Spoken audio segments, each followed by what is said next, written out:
The late evening air hung heavy with the scent of old books. Moonlight filtered through the library's arched windows, illuminating dust motes dancing in the stillness. Eleanor, her brow furrowed in thought, looked up from a worn volume. David, what if our brains are capable of far more than we know? David, seated opposite her with a weathered astronomy text, raised an eyebrow.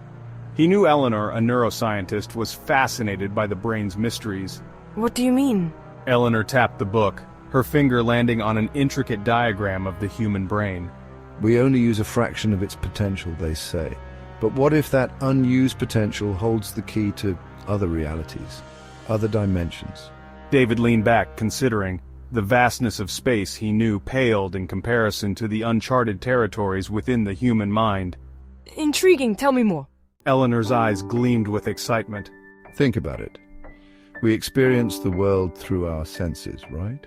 Sight, sound, touch, taste, smell. But what if our brains are capable of perceiving things beyond these limited senses?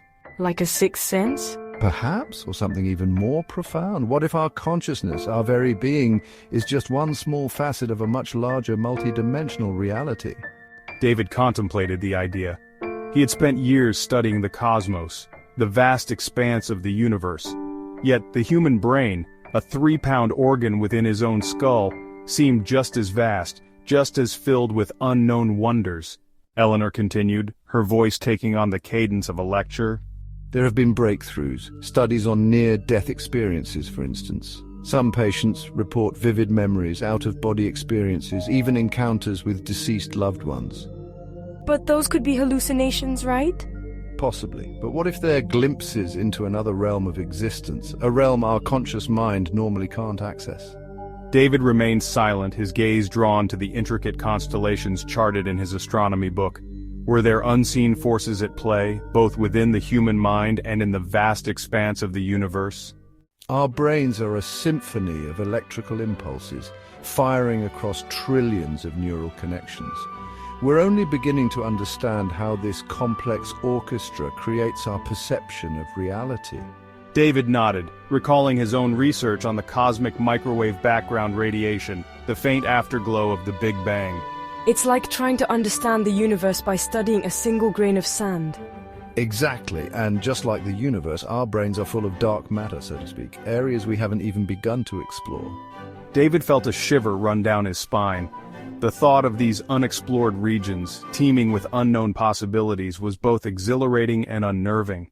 Recent research suggests that consciousness might not be solely confined to neurons. Glial cells, once thought to be mere support cells, are now believed to play a role in information processing.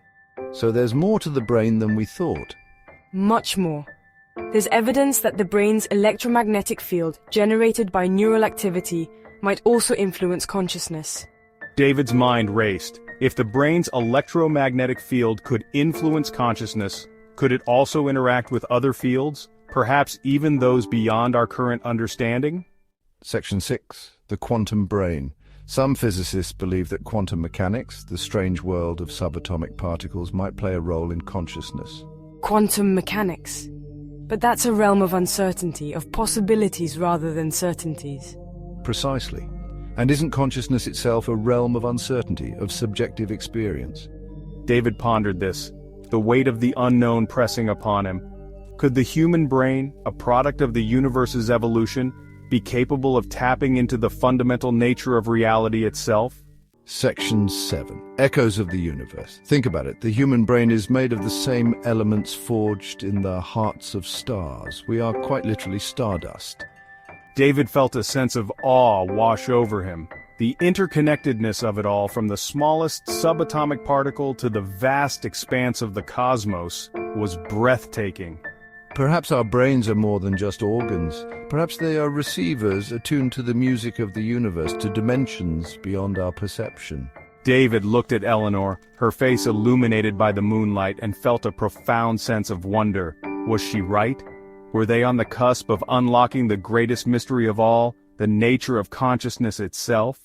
Section 8. The illusion of self. But if that's true, then what about our sense of self, our individuality? Perhaps that too is an illusion, a construct of our limited perception. An illusion? What if our individual consciousness is just a drop in an ocean of universal consciousness? David stared at her, his mind struggling to grasp the implications. If their individual selves were illusions, then what did it mean to exist? What was the nature of this universal consciousness?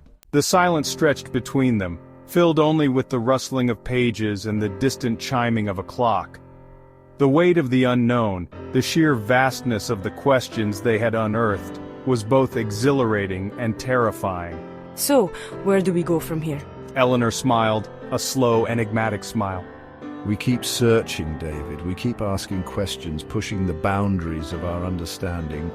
The universe, it seems, is full of secrets both within and without.